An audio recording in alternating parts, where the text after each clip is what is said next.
बिस्मिल्लाहिर्रहमानिर्रहीम अस्सलाम वालेकुम। तुसीं देख रहे हैं मेरा प्रोग्राम चार शफेरे शुमाइला न्याज़ दे नाल और मैं हाँ शुमाइला न्याज़। एक तख्त ना सिर्फ हिलिया बल्कि टुट ही गया।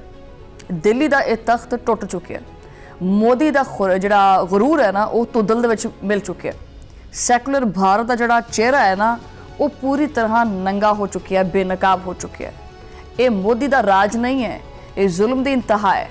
और जो एक कहना ना कि जमहूरीयत है, ये जमहूरीयत नहीं है, ये बदतरीन आमरीयत है। वैसे तो पाकिस्तान के खिलाफ तो बड़िया गल्लां करता है कि पाकिस्तान दे आमरीयत है, लेकिन ये की है आमरीयत का अलिफ मद्दा भी नहीं हैगा ये विच, ठीक है। खाली जीम ही जीम भरी पई है पूरे इंडिया दे विच, जिथे अकलियतां तां हमेशा टारगेट ते हुंदियां ने। और खास करके टारगेट ते कौन हुंदा है? मुसलमान, जो कि हमेशा भारत दे विच मोदी की नफरत का शिकार रहा है।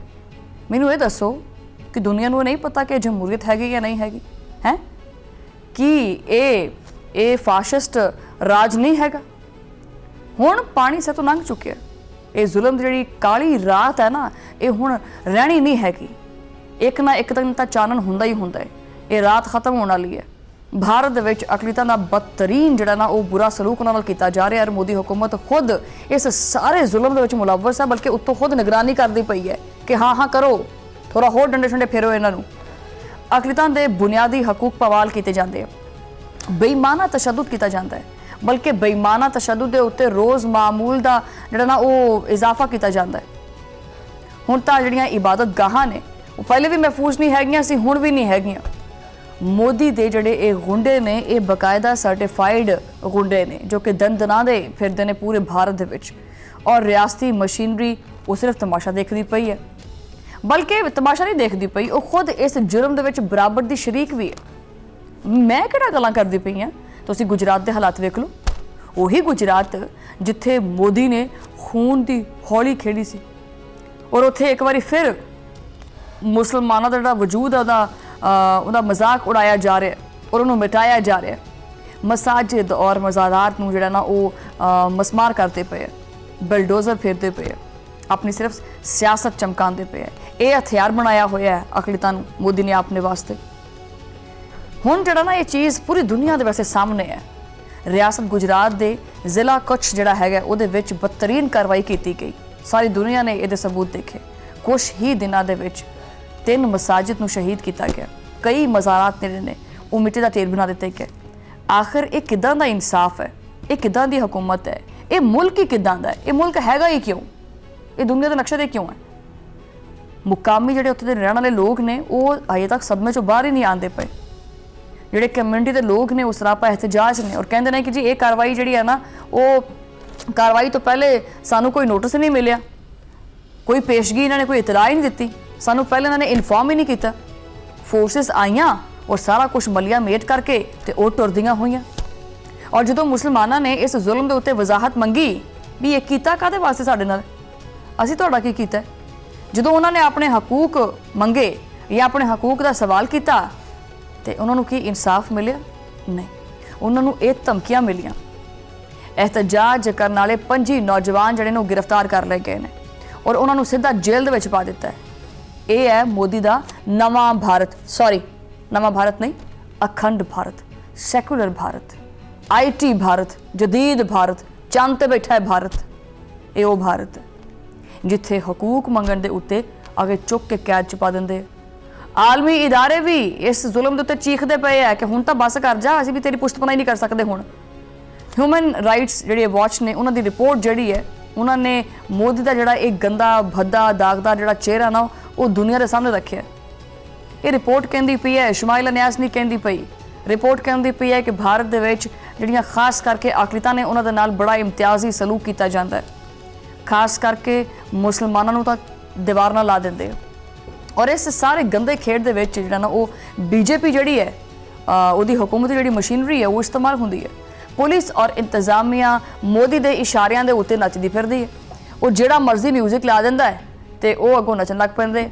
मोदी भावें गज़ल ला देवे वो उहदे ते भी नचन लग पैंदे। बहरहाल माहिरीन कहते पे ने साफ साफ कि हिंदुत्व के एजेंडे के उत्ते चलन वाली मोदी हुकूमत का मकसद बड़ा वाजे है। वो अकलियतां नूं मिटाउणा चाहता है, उन्हां दी जिहड़ी शनाख्त है उन्होंने मिटाउणा चाहता है और उन्हां दी तारीख नूं मस करना चाहता है, कुचलना चाहता है। उन्हां दी जिहड़ियां इबादतगाहां ने उन्हां दे उत्ते हमले करके भारत दे विचों इन्हां दा वजूद ख़त्म करना चाहता है। लेकिन मोदी याद रखे, जुल्म जब हद से बढ़ता है ना तो मिट जाता है। और इत्थे गल सिर्फ जुल्म तक महदूद नहीं हैगी। मोदी सरकार जिहड़ी है ना वो अंदरों ही अंदरों खोखली होई पई है मुकम्मल तौर दे उत्ते। अहम रियासती इंतखाबात सिर दे उत्ते आए पे। राम मंदिर मैगा करप्शन केस मोदी हुकूमत दे गल दे विच हड्डी बन के फस चुके, निकलदा नहीं पिया। मोदी करप्शन दे दलदल दे विच मुसलसल फसदा जा रहा। ये जिहड़ी मोदी हुकूमत वास्ते हुण अगर इस समझदा कि कोई राह मिलेगा, इनू छुपण वास्ते कोई राह जिहड़ा है ना वो हुण नहीं मिलना। ये मोदी दी रुसवाई जिहड़ी है वो सारियां दे सामने है और इन्हें अपने वास्ते खुद एक खड्डा जिहड़ा ना वो तैयार कीता है। सब तो वड्डा इहदे वास्ते ये सबब बन गया, आलमी जिहड़े जरीदे ने वो इहदे बारे च कोट करते पे ने। ईवन के अल जजीरा ने धमाका ही कर दिता है। इन्ना बड़ा धमाका तो मशरक़ वुस्ता विच नहीं होया जिन्ना अल जजीरा ने कर दिता है। अल जजीरा के मुताबिक राम मंदिर की इंतजामिया ने उन्होंने आख्या कि जी इन्हों नेरी मचाई हुई है। इन्होंने आम हिंदुओं को दिते गए जोड़े अतियात ने उन्होंने ही लूटमार की है, लखां डॉलर दे विच हेरा फेरी कर दी। ये वही जगह है जिथे 1990 दे विच इंतहा पसंद हिंदू हजूम ने बाबरी मस्जिद को शहीद किया सी। मोदी हुकूमत ने इसी थां दे उत्ते राम मंदिर बनाया, सियासी फायदे चुके, मजहब कार्ड खेडिया। लेकिन कुदरत जिहड़ी है ना वो हर चीज़ देखती पई हुंदी है। कुदरत कहती है जिन्नियां मर्जी छालां छुड़ाइयां मार ला, एक दिन तो इंसाफ तेरा करना ही करना है। मैं इसी मंदिर दे विच करप्शन जिहड़ी है ना उहदे विच बीजेपी का जिहड़ा भांडा ना वो भी फोड़ दिता है। आपदे आप नूं हिंदू अकीदे का मुहाफिज कहण वाली ये जमात ये तन ते कपड़ा ही नहीं रहा कि अपने आप नूं माड़ा मोटा ही कितों ढक ढुक लवे, वो कपड़ा ही नहीं रहा, मुकम्मल तौर पर बेनकाब हो गई है। इहदा सारा बयानिया धुदल दे विच मिलिया, मलिया मिट हो चुकी है। ईवन के भारतीय जिहड़ा जरीदा टाइम्स ऑफ इंडिया है उन्हें ऑपोजिशन की जिहड़ियां तोपां ने उन्होंने रुख ही सिर्फ मोदी वाल कर दिता है, किसी टाइम भी मोदी उड़ सकता है। बहरहाल ऑपोजिशन रहनुमा कहते पे ने कि मोदी नूं किसी की भी कोई परवाह नहीं है, उन्होंने इंसानां दे नाल, अपनी कौम दे नाल, आवाम दे नाल कोई लेना देना नहीं हैगा। उन्होंने चाहिए चंदा, उन्होंने चाहिए पैसा, वो सब तो पहले है। ऑल इंडिया कांग्रेस कमेटी के सदर ने तो ऐसे इंकशाफात किए हैं कि बंदे नूं होश ही नहीं रहिंदी। उन्होंने राम मंदिर दे विच तकरीबन 5000 करोड़ रुपए की करप्शन का पर्दा चाक कर दिता है। 5000 करोड़ रुपए का गबन किया गया है। सियासी तजियाकार कहते हैं कि बीजेपी जी हैगी है वो तवील अरसे तो राम मंदिर मुहिम को एक मरकजी सियासी एजेंडे के तौर पर इस्तेमाल करती आई है। मोदी की सरपरस्ती होने वाली इस करप्शन ने साबित कर दिता है कि बीजेपी सिर्फ और सिर्फ मजहब के नाम के उत्ते धोखा देती है, एक गंदा काम करती है, तंदा करती है, या आवाम को बेवकूफ़ समझती है। आपदी इस तारीखी हासमियत और नाकामी को छुपाने वास्ते मोदी सरकार ने आपदा एक नवा ड्रामा रचा लिया। उन्होंने ऑपरेशन संदूर दे विच हलाक होने वाले आपदे ही फौजियां ना उन्होंने नाल गद्दारी की है। पहलगाम फॉल्स फ्लैग ऑपरेशन की आड़ लाई गई है। ये सारा कुछ मोदी हुकूमत की जिहड़ी है ना वो दम तोड़ती हुई आखिरी साहां दे उत्ते चलती हुई जिहड़ी सियासत है ना उन्होंने बचाने वास्ते एक गंदा खेड खेड़िया। आपदे ही जवानों के उत्ते सियासत, उन्हां दीयां लाशां दे उत्ते सियासत, यह है मोदी का असल चेहरा, असल हकीकत। भारतीय जरीदे दे हिंदू ने भी सच्चाई का पर्दा चाक किया है। देखो असी उही गल है तुहाडे तरह वो जो कोड करती होंगी ना कि लाइट कैमरा एक्शन वो नहीं करीदा, हकाइक के उत्ते गल करी दी है, वो चीज़ां दिखाई दियां ने, जाके अपनी पढ़ सकते हैं। उन्होंने आख्या जनाब कि भारतीय जिहड़े वजीर दफा राजनाथ सिंह ने उन्होंने ऑपरेशन संदूर के सच नूं जिहड़ा ना वो पूरे 13 महीने तक उन्होंने आख्या कि जी छुपाए रखे और 13 महीना तक झूठ बोलते रहे और उन्होंने फौजी जवानों की कुर्बानी का सरेआम मजाक उड़ाया। कांग्रेस के रहनुमावां ने राजनाथ सिंह नूं जिहड़ा ना वो आड़े हथों लिया, कभी आया तेरी तो शामत आई है। उन्होंने आख्या कि राजनाथ सिंह जवानों की हलाकत के उत्ते झूठ बोलन वाला एक बुज़दिल इंसान है। और इसी जरीदे के मुताबिक द हिंदू जिहड़ा हैगा ये मुताबिक रिटायर्ड विंग कमांडर अनुपमा आचार्य ने मोदी हुकूमत भी आड़े हथों लिया।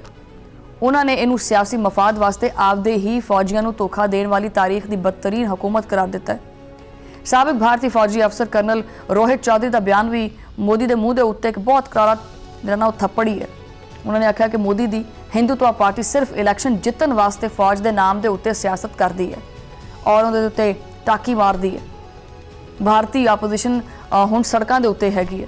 उन्होंने झूठ के उत्ते कायम मोदी हुकूमत तो फौरी इकतदार छड्डण का मुतालबा किया कि हुण जान छड्ड दे इस कुर्सी की, हुण बया किसी पासे नूं, जिन्ना बेड़ा गर्क तू करना सी भारत का कर लिया है, हुण इहनूं आखिरी साहां दे उत्ते चल लैण दे। और कौम तो माफ़ी मंगण का भी आख्या कि जिहड़ा मैं तुहाडा पट्ठा पाया है मैनूं माफ़ कर दिओ। बड़े बड़े सहाफ़ी नामवर सहाफ़ी ने, मारूफ सहाफ़ी जिहड़े सुरजीत नायर ने, उन्होंने मोदी का पूरा कच्चा चट्टा खोल के रख दिता है। उन्होंने इंकशाफ किया है कि मोदी हुकूमत वास्ते फौजी जवानों दी जाना कोई भी मान्य नहीं रखदियां, कोई कीमत नहीं हैगी। सिर्फ इकतदार की जिहड़ी हवस है ना वो चाहिए है, इनू वो कुर्सी हासिल करना जरिया है ये वास्ते। ऑपरेशन सिंदूर दे विच भारतीय फौजी जवानों की मौत नूं छुपाउणा कोई फतेह नहीं हैगी सी, बल्कि ये मोदी की हार का सब तो वड्डा और वाज़े इतराफ़ है। लेकिन मोदी के सामने एक होर नवी दीवार खड़ी हो गई है। मोदी हुकूमत नूं टक्कर देण वास्ते हुण एक होर जमात आई पई है, कॉकरोच जनता पार्टी। एक नवी और वड्डी सियासी कुवत बन के उभरी है। मोदी का मुकाबला हुण अवामी जिहड़ा गैज़ो गज़ब है ना उहदे नाल है। आलमी नशरियाती इदारे CNN के मुताबिक भारत दे विच नौजवान सड़कों के उत्ते आए पे ने। वो मुख्तलिफ सरकारी इम्तहानात जिहड़े परचे ने वो लीक होने वास्ते मुतादिद वाक़यात भी सामने आए ने, और इन्हां इम्तिहानी परचियां दे लीक होने दे करके लखां तलबा जिहड़े ने उन्हां दे मुस्तकबिल दे उत्ते वड्डा सारा सवालिया निशान वो ला दिता गया। मोदी सरकार ने नौजवानों का रोज़गार खो लिया है मुकम्मल तौर दे उत्ते। नौजवानों दे विच हुण शदीद गुस्सा भी है, तां करके वो एहतजाज करते पे है। मोदी हुकूमत के गुज़श्ता 10 साल तक यही ट्रैक रिकॉर्ड रहा है जो कि ये वास्ते शर्मिंदगी का बाइस बनया। इन्हां 10 सालों के दौरान तकरीबन 90 इम्तिहानी परचे लीक हुए, जिदों तो 6.5 करोड़ तो ज़्यादा तलबा का मुस्तकबिल मुकम्मल तौर पर तबाह होया। ये 6 करोड़ तलबा नहीं है, ये 6 करोड़ खानदान ने मुझे मुतासर हुए ने। ये मोदी दी हैशटैग गुड गवर्नेंस उहदा जनाजा मोढे दे उत्ते रख के चलो जी दफना देता है। मोदी का खेड खत्म हो चुका है। दाल गलनी नहीं, इनू पकाउण का कोई फायदा नहीं। चूल्हे विच अग बाल के दाल रखण का कोई गलनी नहीं है कि ये दाल रही नहीं, ये वट्टे ने, तो वट्टे कितों गलने ने, वट्टे तो वजने ने और वजदे पे ने। मोदी ने मजहब के नाम के उत्ते सियासत की है, सियासी मफादात के उत्ते पाकिस्तान दे विच भी दहशतगर्दी की है, आपदे फौजियों का सौदा किया है, नौजवानों का मुस्तकबिल तबाह किया है, अकलीतां दे उत्ते जुल्म की इंतहा की है। लेकिन हुण ये पहले वाला दौर नहीं है, ये बड़ा डिजिटल दौर है। आवाम कोई सुती नहीं पई, जागती पई है। वो जुल्म का हिसाब हुण उंगलों से गिण गिण के करती है भी आ कीता है इन्हें, फिर ये इदा करनी। मोदी का फाशिस्ट एजेंडा हुण भारत को मजीद तबाह करेगा, और जिहड़ी तब्दीली है ना इनू कोई रोक नहीं सकता। मोदी सरकार के दिन जिहड़े ने ना वो हुण उल्टी गिनती की शुरू है, गेंदा ही पिया वैसे किसी खुडला लग के दिन गेंदा होगा कि हुण मेरा की बंद है। ये अवामी गुस्सा हुण मोदी के इकतदार नूं बिल्कुल ही मलिया मेट करेगा और अपने नाल ही बहा के लै जाएगा। क्योंकि जिहड़ा मुल्क ना तो अपने आसे पासे चंगा सलूक करता है, वो मुल्क ना तो अपने हमसायां दे नाल सही चलता है, वो मुल्क ना तो अपने मुल्क दे विच रहन वाले बाकी जिहड़े लोग ने उन्हां दे नाल चंगा चलता है। बस सिर्फ और सिर्फ सुबह दोपहर शाम साजिशां साजिशां साजिशां बुननियां ने। वो मुल्क कभी कामयाब नहीं हो सकता और सैकुलर भारत तक कभी बन ही नहीं सकता। बहरहाल इसी मुद्दे के उत्ते आपां गलबात करांगे कि भारत दीयां इन्हां नाकामियां दे पिछे बेसिकली वजह की है, मकासद की ने, और आलमी बरादरी जिहड़ी है वो खामोश तमाशा ही क्यों बनी बैठी है, फड़दी क्यों नहीं, इनू नत्थ क्यों नहीं पाई जाती। ਇਹਦੇ ਉੱਤੇ ਗੱਲਬਾत करांगे। मेरे नाल मौजूद होणगे गुरपंत सिंह पन्नू साहब भी, लेकिन इस छोटी जी ब्रेक तो बाद।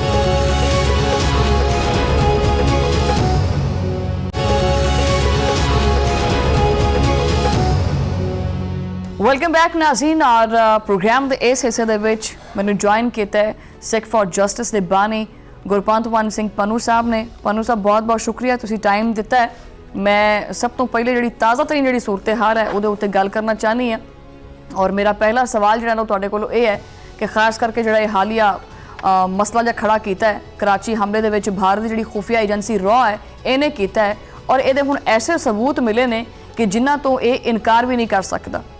मैं पूछना ये चाहांगी कि जिहड़ा ये मोदी है इस खिते दे विच खास करके पाकिस्तान जिहड़ा हैगा ये पाकिस्तान दे विच दहशतगर्दाना कार्रवाइयां करदा है, इन्हां दा मकसद की है? ਸਭ ਤੋਂ ਪਹਿਲਾਂ ਪਾਕਿਸਤਾਨ ਦੇ ਆਵਾਮ ਨੂੰ ਵਾਹਿਗੁਰੂ ਜੀ ਕਾ ਖਾਲਸਾ ਵਾਹਿਗੁਰੂ ਜੀ ਕੀ ਫਤਿਹ।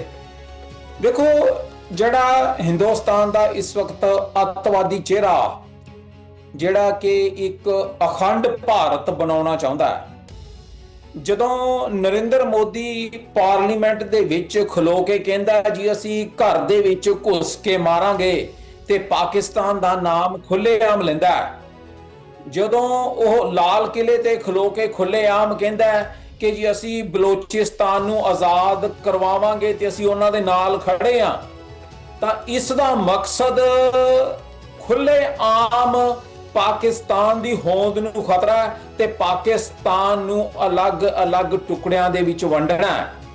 ਔਰ ਉਸ ਦਾ ਇਹਨਾਂ ਨੇ ਜਿਹੜਾ ਅੱਤਵਾਦ ਫੈਲਾਇਆ ਅੱਜ ਦੀ ਤਾਰੀਖ ਦੇ ਵਿੱਚ, ਉਸ ਦੇ ਪਿੱਛੇ ਹੁਣ ਹੱਥ ਹੈ ਕਿ ਜਿਹੜਾ ਅਮਰੀਕਾ ਹੈ, ਪ੍ਰੈਜ਼ੀਡੈਂਟ ਟਰੰਪ ਹੈ, ਉਹ ਬਿਲਕੁਲ ਪਾਕਿਸਤਾਨ ਦੇ ਨਾਲ ਖੜਾ ਹੈ ਤੇ ਹਿੰਦੁਸਤਾਨ ਦਾ ਅੱਜ ਦੀ ਤਾਰੀਖ ਦੇ ਵਿੱਚ ਪੂਰੀ ਦੁਨੀਆ ਦੇ ਵਿੱਚ ਇੱਕੋ ਸਾਥੀ ਹੈ, ਉਹ ਹੈ ਅੱਤਵਾਦੀ ਅਫਗਾਨਿਸਤਾਨ ਤੇ ਉਹਨਾਂ ਦੇ ਤਾਲਿਬਾਨ। ਪਾਕਿਸਤਾਨ ਦੀ ਹੋਂਦ ਨੂੰ ਇਸ ਵਕਤ ਖਤਰਾ ਹੈ। ਜੇ ਆਪਾਂ ਅੱਜ ਵੀ ਮਕਸਦ ਲੱਭਦੇ ਰਹਾਂਗੇ ਵੀ ਹਿੰਦੁਸਤਾਨ ਪਾਕਿਸਤਾਨ ਦੇ ਵਿੱਚ ਅੱਤਵਾਦ ਕਿਉਂ ਫੈਲਾ ਰਿਹਾ ਹੈ, ਤਾਂ ਫਿਰ ਆਪਾਂ ਨੂੰ 1971 ਜਿਹੜਾ ਉਹ ਯਾਦ ਰੱਖ ਲੈਣਾ ਚਾਹੀਦਾ ਹੈ ਕਿ ਇੱਕ ਅੰਗ ਪਾਕਿਸਤਾਨ ਦਾ ਇਸ ਹਿੰਦੁਸਤਾਨ ਨੇ ਪਹਿਲੋਂ ਤੋੜਿਆ ਸੀ। ਅੱਛਾ ਪੋਨੂ ਸਾਹਿਬ, ਪਾਕਿਸਤਾਨ ਦੇ ਖਿਲਾਫ ਅਫਗਾਨਿਸਤਾਨ ਦੇ ਵਿੱਚੋਂ ਜਿਹੜਾ ਨਾ ਉਹ ਅਫਗਾਨਿਸਤਾਨ ਦੀ ਸਰਜ਼ਮੀਨ ਇਸਤੇਮਾਲ ਹੁੰਦੀ ਹੈ ਔਰ ਇਹਦੇ ਵਿੱਚ ਪੂਰੀ ਦੁਨੀਆ ਨੂੰ ਪਤਾ ਹੈ ਕਿ ਇਹਦੇ ਵਿੱਚ ਭਾਰਤ ਜਿਹੜਾ ਨਾ ਮੁਲਵਿਸ ਹੈ, ਲੇਕਿਨ ਇਹਦੇ ਬਾਵਜੂਦ ਜਿਹੜਾ ਨਾ ਉਹ ਆਲਮੀ ਇਦਾਰੇ ਕੋਈ ਐਕਸ਼ਨ ਨਹੀਂ ਲੈਂਦੇ। ਤੁਹਾਨੂੰ ਕੀ ਲੱਗਦਾ ਹੈ ਕਿ ਆਲਮੀ ਇਦਾਰਿਆਂ ਨੂੰ ਇਹਦੇ ਉੱਤੇ ਐਕਸ਼ਨ ਲੈਣਾ ਚਾਹੀਦਾ ਹੈ? ਅਗਰ ਲੈਣਾ ਚਾਹੀਦਾ ਤਾਂ ਕੀ ਐਕਸ਼ਨ ਹੋਣਾ ਚਾਹੀਦਾ ਹੈ? ਦੇਖੋ, ਇਹ ਗੱਲ ਬੜੀ ਸਪਸ਼ਟ ਹੈ ਤੇ ਬੜੀ ਔਖੀ ਹੈ ਡਾਈਜੈਸਟ ਕਰਨੀ ਕਿ ਜਿਸ ਨੂੰ ਸੱਟ ਲੱਗਦੀ ਹੈ ਤਾਂ ਬਣਦਾ ਵੀ ਉਸ ਦਾ ਵੀ ਉਹ ਅੱਗਿਓਂ ਜਵਾਬ ਦੇਵੇ। ਜੇ ਆਪਾਂ ਦੁਨੀਆ ਦੇ ਵੱਲ ਦੇਖਦੇ ਰਹਾਂਗੇ ਵੀ ਅੰਤਰਰਾਸ਼ਟਰੀ ਪੱਧਰ ਤੇ ਇੰਟਰਨੈਸ਼ਨਲ ਲੈਵਲ ਦੇ ਉੱਤੇ ਕੋਈ ਹਿੰਦੁਸਤਾਨ ਨੂੰ ਕਹੇ ਜੀ ਤੁਸੀਂ ਅੱਤਵਾਦ ਬੰਦ ਕਰ ਦਿਓ, ਤੇ ਉਹਨਾਂ ਦੇ ਅੱਤਵਾਦ ਦਾ ਜਿਹੜਾ ਹੈ ਸ਼ਿਕਾਰ, ਜਿਹੜਾ ਵਿਕਟਮ ਹੈ ਇੰਡੀਆਜ਼ ਜਿਹੜੀ ਟ੍ਰਾਂਸਨੈਸ਼ਨਲ ਹਿੰਦੂਤਵਾ ਟੈਰਰਿਜ਼ਮ, 1985 ਚ ਸਭ ਤੋਂ ਪਹਿਲੀ ਵਾਰ ਇਹਨਾਂ ਨੇ ਆਪਣਾ ਹੀ ਜਹਾਜ਼ ਜਿਹਨੂੰ 에ਅਰ ਇੰਡੀਆ 182 ਕਹਿੰਦੇ ਆ, ਕੈਨੇਡਾ ਦੇ ਵਿੱਚ ਆਪ ਬੰਬ ਧਮਾਕੇ ਦੇ ਨਾਲ ਡਿੱਗਿਆ। 329 ਕੈਨੇਡੀਅਨ ਜਿਹੜੇ ਆ ਉਹ ਵੀ ਮੋਸਟਲੀ ਜਿਹੜੇ ਕਿ ਹਿੰਦੁਸਤਾਨ ਦੇ ਜਿਹੜੇ ਮੂਲ ਦੇ ਸੀਗੇ, ਉਹਨਾਂ ਨੂੰ ਇਹਨਾਂ ਨੇ ਮਾਰ ਮੁਕਾਇਆ। ਕੀ ਕਾਰਨ ਸੀ? ਕਿਉਂਕਿ ਉਸ ਵਕਤ ਖਾਲਿਸਤਾਨ ਦੀ ਮੁਹਿੰਮ ਬਹੁਤ ਉੱਪਰ ਚੱਲਦੀ ਪਈ ਸੀ। ਦਰਬਾਰ ਸਾਹਿਬ ਦੇ ਉੱਤੇ ਹਿੰਦੁਸਤਾਨ ਦੀਆਂ ਫੌਜਾਂ ਨੇ ਹਮਲਾ ਕੀਤਾ ਸੀ। ਉਸ ਤੋਂ ਬਾਅਦ ਆਪਰੇਸ਼ਨ ਵੁੱਡ ਰੋਜ਼ 20,000 ਨੌਜਵਾਨ ਸਿੱਖ 14 ਤੋਂ 44 ਸਾਲ ਦੇ ਪੰਜਾਬ ਦੇ ਵਿੱਚੋਂ ਇਹਨਾਂ ਨੇ ਗੁਮਾ ਦਿੱਤੇ ਸੀ, ਤਸੀਹੇ ਦਿੱਤੇ ਸੀ, ਮਾਰ ਦਿੱਤੇ ਸੀ। ਸਾਰੀ ਦੁਨੀਆ ਦੇ ਵਿੱਚ ਖਾਲਿਸਤਾਨ ਦੀ ਤਾਰੀਖ ਜਿਹੜੀ ਬੁਲੰਦੀ ਤੇ ਸੀ। ਜਿਹੜਾ ਦੇਸ਼ ਆਪਣੇ ਹੀ ਜਹਾਜ਼ ਨੂੰ ਜਿਹੜਾ ਬੰਬ ਬਲਾਸਟ ਕਰ ਸਕਦਾ ਹੈ, ਜਿਹੜਾ ਦੇਸ਼ ਆਪਣੇ ਹੀ, ਚਾਹੇ ਉਹ ਪਹਿਲਗਾਮ ਹੋਵੇ ਜਾਂ ਛੱਤੀ ਸਿੰਘਪੁਰਾ ਹੋਵੇ ਜਾਂ 1985 ਬੰਬ ਧਮਾਕਾ ਹੋਵੇ, ਜਿਹੜਾ ਆਪਣੇ ਹੀ ਬੰਬ ਧਮਾਕੇ ਚ ਮਾਰ ਸਕਦਾ ਆਪਣੇ ਸਿਟੀਜ਼ਨਸ ਨੂੰ ਜਿਹੜੇ ਉੱਥੋਂ ਦੇ ਮੂਲ ਨਿਵਾਸੀ ਹੈ, ਤੇ ਉਹ ਪਾਕਿਸਤਾਨ ਦੇ ਵਿੱਚ ਕਿੱਡਾ ਵੱਡਾ ਅੱਤਵਾਦ ਫੈਲਾ ਰਿਹਾ ਹੈ। ਤੇ ਆਪਾਂ ਕੀ ਉਮੀਦ ਕਰਦੇ ਹਾਂ ਕਿ ਕੈਨੇਡਾ, ਅਮਰੀਕਾ ਜਾਂ ਵੈਸਟਰਨ ਵਰਲਡ ਕੋਈ ਬਿਆਨ ਦੇਗਾ ਤੇ ਹਿੰਦੁਸਤਾਨ ਰੁਕ ਜਾਏਗਾ? ਨਹੀਂ, ਇਹ ਰੁਕਣ ਵਾਲੇ ਨਹੀਂ ਗਏ। ਇਹਨਾਂ ਦਾ ਹੱਲ ਹੈ ਇਹਨਾਂ ਦੀ ਹੀ ਜ਼ਬਾਨ ਦੇ ਵਿੱਚ ਇਹਨਾਂ ਨੂੰ ਜਵਾਬ ਦੇਣਾ, ਔਰ ਜਵਾਬ ਇਹ ਹੈ ਕਿ ਤੁਸੀਂ ਪਾਕਿਸਤਾਨ ਦਾ ਜਿਹੜਾ ਆਵਾਮ ਹੈ ਉਹ ਇੱਕ ਵਾਰਾ ਖਾਲਿਸਤਾਨ ਪੱਖੀ ਸਿੱਖਾਂ ਦਾ ਸਾਥ ਦੇਣ, ਤਾਂ ਜੋ ਅਸੀਂ ਲਾਹੌਰ ਜਾਂ ਜਿਹੜਾ ਅੰਮ੍ਰਿਤਸਰ ਹੈ ਉਸ ਤੋਂ ਦਿੱਲੀ ਦੂਰ ਨਹੀਂ ਹੈ, ਤਾਂ ਜੋ ਅਸੀਂ ਦਿੱਲੀ ਫਤਿਹ ਕਰ ਸਕੀਏ, ਇਸ ਹਿੰਦੁਸਤਾਨ ਦੇ ਟੁਕੜੇ ਕਰ ਸਕੀਏ। ਉਸ ਦੇ ਨਾਲ ਹਮੇਸ਼ਾ ਪਾਕਿਸਤਾਨ ਦੀ ਜਿਹੜੀ ਹੋਂਦ ਹੈ ਉਹ ਬਚੀ ਰਹੇਗੀ। ਗੁਰਬੰਸ਼ ਸਿੰਘ ਪੰਨੂ ਸਾਹਿਬ, ਭਾਰਤੀ ਰਿਟਾਇਰਡ ਕਰਨਲ ਨੇ ਇਨਕਸ਼ਾਫ ਕੀਤਾ ਹੈ ਵਾਜ਼ਿਹ ਤੌਰ ਦੇ ਉੱਤੇ ਕਿ ਅਫਗਾਨਿਸਤਾਨ ਦੇ ਵਿੱਚ ਜਿਹੜਾ ਵੀ ਇਹ ਸਿਸਟਮ ਚੱਲਦਾ ਪਿਆ ਹੈ, ਇਸ ਦਹਿਸ਼ਤਗਰਦੀ ਦੇ ਪਿੱਛੇ ਭਾਰਤ ਔਰ ਇਜ਼ਰਾਈਲ ਵੀ ਮੁਲਵਿਸ ਹੈ। ਇਜ਼ਰਾਈਲ ਮੁਕੰਮਲ ਤੌਰ ਤੇ ਪੂਰੀ ਮਦਦ ਕਰਦਾ ਹੈ। ਇਸ ਦਹਿਸ਼ਤਗਰਦੀ ਔਰ ਇਸ ਸਹੂਲਤਕਾਰੀ ਨੂੰ ਖਤਮ ਕਰਨ ਵਾਸਤੇ ਪਾਕਿਸਤਾਨ ਨੂੰ ਹੁਣ ਵਾਕਈ ਹੰਗਾਮੀ ਸਤਹ ਦੇ ਉੱਤੇ ਕਿੱਦਾਂ ਦੇ ਇਕਦਾਮਾਤ ਕਰਨ ਦੀ ਜ਼ਰੂਰਤ ਹੈ? ਦੇਖੋ, ਤੁਸੀਂ ਹਮੇਸ਼ਾ ਜੜ ਵੱਲ ਨਹੀਂ ਜਾਂਦੇ। ਜਿਹੜੀ ਜੜ ਹੈਗੀ ਹੈ ਉਹ ਹੈਗਾ ਇਹ ਹਿੰਦੂ ਤਵਾ ਹਿੰਦੁਸਤਾਨ ਜਿਹੜਾ ਅਖੰਡ ਭਾਰਤ ਬਣਾਉਣਾ ਚਾਹੁੰਦਾ ਹੈ ਤੇ ਪਾਕਿਸਤਾਨ ਦੇ ਟੁਕੜੇ ਕਰਨਾ ਚਾਹੁੰਦਾ ਹੈ।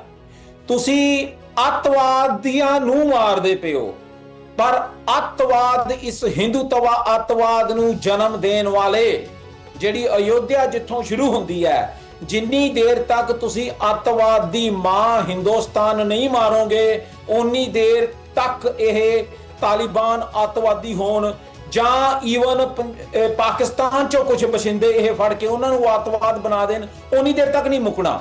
ਜਦੋਂ ਤੁਸੀਂ ਕਿਸੇ ਚੀਜ਼ ਦੀ ਜੜ ਖਤਮ ਕਰਨੀ ਹੈ ਉਦੋਂ ਤੁਸੀਂ ਸਭ ਤੋਂ ਪਹਿਲਾਂ ਹਿੰਦੂ ਤਵਾ ਅੱਤਵਾਦ ਅਯੋਧਿਆ ਜਿੱਥੋਂ ਇਹਨਾਂ ਦਾ ਜਨਮ ਹੁੰਦਾ ਹੈ ਤੁਸੀਂ ਹਿੰਦੁਸਤਾਨ ਦੇ ਟੁਕੜੇ ਕਰਨੇ ਆ, ਅੱਤਵਾਦ ਆਪਣੇ ਆਪ ਮੁੱਕ ਜਾਏਗਾ। ਅਫਗਾਨਿਸਤਾਨ ਤੇ ਬੰਬ ਮਾਰਨੇ। ਅੱਛਾ, ਜਿਹੜੀ ਇਹ ਅੱਜ ਦੀ ਸੂਰਤ-ਏ-ਹਾਲ ਚੱਲਦੀ ਪਈ ਹੈ ਮਸ਼ਰਕ ਵਸਤਾ ਦੀ, ਉਹਦੇ ਬਾਰੇ ਵੀ ਗੱਲਬਾਤ ਕਰਦੇ ਹਾਂ। ਔਰ ਅਮਰੀਕਾ ਈਰਾਨ ਜਿਹੜੇ ਮੁਜ਼ਾਕਰਾਤ ਨੇ, ਅਗਰ ਆਪਾਂ ਇਸ ਹਵਾਲੇ ਨਾਲ ਦੇਖੀਏ ਤਾਂ ਪਾਕਿਸਤਾਨ ਨੂੰ ਬੜੀ ਵੱਡੀ ਕਾਮਯਾਬੀ ਜਿਹੜੀ ਹੈ ਉਹ ਸਫਾਰਤੀ ਸਤ੍ਹਾ ਦੇ ਉੱਤੇ ਮਿਲਦੀ ਹੈ। ਬਹੁਤ ਸਾਰੀ ਕਾਮਯਾਬੀਆਂ ਹਜੇ ਹੋਰ ਵੀ ਇੰਤਜ਼ਾਰ ਕਰਦੀਆਂ ਪਈਆਂ ਨੇ ਪਾਕਿਸਤਾਨ ਦਾ, ਲੇਕਿਨ ਇਹਦੇ ਬਾਵਜੂਦ ਜਿਹੜਾ ਭਾਰਤ ਹੈ ਇਹ ਖਾਸ ਕਰਕੇ ਇਰਰੈਲੇਵੈਂਟ ਜਿਹਾ ਹੋ ਗਿਆ ਹੈ ਦੁਨੀਆ ਦੇ ਨਕਸ਼ੇ ਦੇ ਉੱਤੇ, ਔਰ ਇਹ ਤਨਹਾ ਹੁੰਦਾ ਜਾ ਰਿਹਾ ਹੈ। ਭਾਰਤ ਨੂੰ ਇਸ ਵੇਲੇ ਮੂੰਹ ਦੀ ਖਾਣੀ ਪੈਂਦੀ ਪਈ ਹੈ। ਮੋਦੀ ਸਰਕਾਰ ਦੀ ਜਿਹੜੀ ਇਹ ਰਸਵਾਈ ਹੈ, ਜਿਹੜੀ ਇਹ ਜ਼ਲਾਲਤ ਹੈ, ਇਹ ਭਾਰਤ ਵਾਸਤੇ ਕਿੰਨਾ ਕੁ ਵੱਡਾ ਝਟਕਾ ਸਾਬਤ ਹੋ ਸਕਦੀ ਹੈ। ਦੇਖੋ, ਜਿਹੜਾ ਇਸ ਵਕਤ ਹਿੰਦੁਸਤਾਨ ਨਰਿੰਦਰ ਮੋਦੀ ਦੀ ਸਰਕਾਰ ਪਾਕਿਸਤਾਨ ਦੇ ਉੱਤੇ ਹਮਲੇ ਕਰਦੀ ਪਈ ਹੈ ਜਾਂ ਉੱਥੇ ਉਹ ਬਾਹਰੋਂ ਅੱਤਵਾਦ ਫੈਲਾ ਰਹੀ ਹੈ, ਚਾਹੇ ਉਹ ਜਿਹੜਾ ਕਸ਼ਮੀਰ ਹੈ ਇਸ ਵਕਤ ਪਾਕਿਸਤਾਨ 'ਚ, ਜਾਂ ਪਾਕਿਸਤਾਨ ਦੇ ਸਰਹੱਦੀ ਇਲਾਕੇ ਜਿਹੜੇ ਇਹ ਅਫਗਾਨਿਸਤਾਨ ਨਾਲ ਲੱਗਦੇ ਆ, ਦੂਜੇ ਪਾਸੇ ਜਿਹੜੇ ਹਿੰਦੁਸਤਾਨ ਨਾਲ ਲੱਗਦੇ ਆ, ਇਹ ਅੱਤਵਾਦ ਲਗਾਤਾਰ ਫੈਲਦਾ ਰਹਿਣਾ। ਉਹਦਾ ਕਾਰਨ ਇਹ ਹੈ ਕਿ ਇਸ ਵਕਤ ਜਿਹੜਾ ਪਾਕਿਸਤਾਨ ਹੈ ਉਹ ਪ੍ਰਾਈਮ ਮਿਨਿਸਟਰ ਸ਼ਹਬਾਜ਼ ਸ਼ਰੀਫ ਔਰ ਫੀਲਡ ਮਾਰਸ਼ਲ ਆਸਿਮ ਮੁਨੀਰ ਦੀ ਕਮਾਂਡ ਹੇਠ ਇਸ ਵਕਤ ਦੁਨੀਆ ਦਾ ਪਾਵਰ ਹਾਊਸ ਬਣ ਚੁੱਕਾ ਹੈ। ਇਕਨੋਮਿਕਲੀ ਉਹ ਪਹਿਲੋਂ ਹੀ ਸਟਰੋਂਗ ਸੀ, ਅੱਜ ਉਹ ਪਾਵਰ ਹਾਊਸ ਇਦਾਂ ਬਣ ਚੁੱਕਾ ਹੈ ਕਿ ਜਿਸ ਜਗ੍ਹਾ ਦੇ ਉੱਤੇ ਵੀ ਕੋਈ ਜੰਗ ਲੱਗਦੀ ਹੈ, ਲੜਾਈ ਹੁੰਦੀ ਹੈ, ਉਹਦੇ ਵਿੱਚ ਪਾਕਿਸਤਾਨ ਦੇ ਫੀਲਡ ਮਾਰਸ਼ਲ ਆਸਿਮ ਮੁਨੀਰ ਨੂੰ ਸਭ ਤੋਂ ਪਹਿਲਾਂ ਪੁੱਛਿਆ ਜਾਂਦਾ ਹੈ ਵੀ ਇਹ ਜੰਗ ਕਿਵੇਂ ਬੰਦ ਕਰਵਾਉਣੀ ਹੈ। ਔਰ ਇਹ ਮੈਂ ਪਹਿਲਾਂ ਵੀ ਕਹਿ ਚੁੱਕਾ ਕਿ ਇਹ ਦੁਨੀਆ ਦਾ ਵਾਹਿਦ ਫੀਲਡ ਮਾਰਸ਼ਲ ਹੋਏਗਾ ਜਿਹੜਾ ਜੰਗ ਆਪ ਲਗਾਉਣ ਦੀ ਬਜਾਏ ਜੰਗ ਬੰਦ ਕਰਵਾਉਂਦਾ ਹੈ। ਇਸ ਕਰਕੇ ਉਹ ਫੀਲਡ ਮਾਰਸ਼ਲ ਮੰਨਿਆ ਜਾਂਦਾ ਹੈ, ਜਿਸ ਨੂੰ ਪ੍ਰੈਜ਼ੀਡੈਂਟ ਟਰੰਪ ਦੀ ਜਿਹੜੀ ਹੈ ਸਭ ਤੋਂ ਵੱਡੀ ਰਿਸਪੈਕਟ ਜਿਹੜੀ ਹੈ ਉਹਦੇ ਨਾਲ ਹੈ। ਅੱਜ ਜੇ ਹਿੰਦੁਸਤਾਨ ਤੇ ਇਜ਼ਰਾਈਲ ਇਕੱਠੇ ਹੋਣ ਦੀ ਕੋਸ਼ਿਸ਼ ਕਰਦੇ ਪਏ ਹੈ, ਕਿਉਂਕਿ ਇੱਕ ਪਾਸੇ ਇਜ਼ਰਾਈਲ ਨੂੰ ਅਮਰੀਕਾ ਨੇ ਜਿਹੜਾ ਹੈ ਉਹ ਸਬਡਿਊ ਕੀਤਾ ਹੋਇਆ ਹੈ ਕਿ ਉਸ ਦੀ ਗੱਲ ਨਹੀਂ ਸੁਣੀ ਜਾ ਰਹੀ ਕਿ ਜੀ ਮੈਂ ਮਿਡਲ ਈਸਟ ਦੇ ਵਿੱਚ ਜਾਂ ਮੈਂ ਈਰਾਨ ਤੇ ਲਗਾਤਾਰ ਬੰਬ ਮਾਰਨੇ ਆ, ਲੈਬਨਾਨ ਤੇ ਮਾਰਨੇ ਆ। ਤੁਸੀਂ JD ਵੈਂਸ ਔਰ ਪ੍ਰੈਜ਼ੀਡੈਂਟ ਟਰੰਪ ਦੀ ਜਿਹੜੀ ਇੱਕ ਸਟੇਟਮੈਂਟ ਹੈ ਕਿ ਇਜ਼ਰਾਈਲ ਉਨੀ ਦੇਰ ਤੱਕ ਐਗਜ਼ਿਸਟ ਕਰਦਾ ਹੈ ਜਿੰਨੀ ਦੇਰ ਤੱਕ ਅਮਰੀਕਾ ਇਜ਼ਰਾਈਲ ਦੇ ਨਾਲ ਹੈ।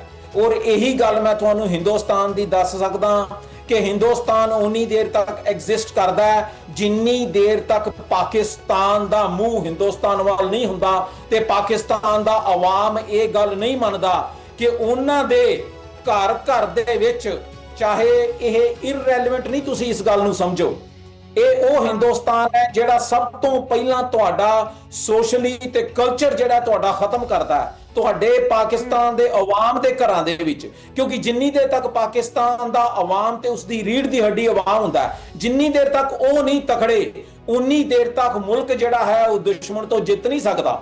ਅੱਜ ਪਾਕਿਸਤਾਨ ਦੇ ਆਵਾਮ ਦੇ ਘਰ ਦੇ ਵਿੱਚ ਇਹਨਾਂ ਨੇ ਬਾਲੀਵੁੱਡ ਜਿਹੜਾ ਹਿੰਦੂਤਵਾ ਅੱਤਵਾਦ ਵਾੜਿਆ ਹੋਇਆ। ਬਾਹਰ ਦੇ ਮੁਲਕਾਂ ਦੇ ਵਿੱਚ ਪਾਕਿਸਤਾਨ ਦਾ ਆਵਾਮ ਹਿੰਦੁਸਤਾਨ ਦੇ ਝੰਡੇ ਹੇਠ ਜਿਹੜਾ ਵੀ ਕੋਈ ਗਾਇਕ ਆਉਂਦਾ ਹੈ ਉਹਦੇ ਝੰਡੇ ਦੇ ਨਾਲ ਪਾਕਿਸਤਾਨ ਦੇ ਝੰਡੇ ਲੈ ਕੇ ਆਉਂਦਾ। ਜਿੰਨੀ ਦੇਰ ਤੱਕ ਤੁਸੀਂ ਦੁਸ਼ਮਣ ਨੂੰ ਨਹੀਂ ਸਮਝਦੇ ਉਨੀ ਦੇਰ ਤੱਕ ਤੁਸੀਂ ਦੁਸ਼ਮਣ ਤੋਂ ਜਿੱਤ ਨਹੀਂ ਸਕਦੇ, ਚਾਹੇ ਉਹ ਇਜ਼ਰਾਈਲ ਹੋਏਗਾ ਚਾਹੇ ਹਿੰਦੁਸਤਾਨ ਹੋਏਗਾ।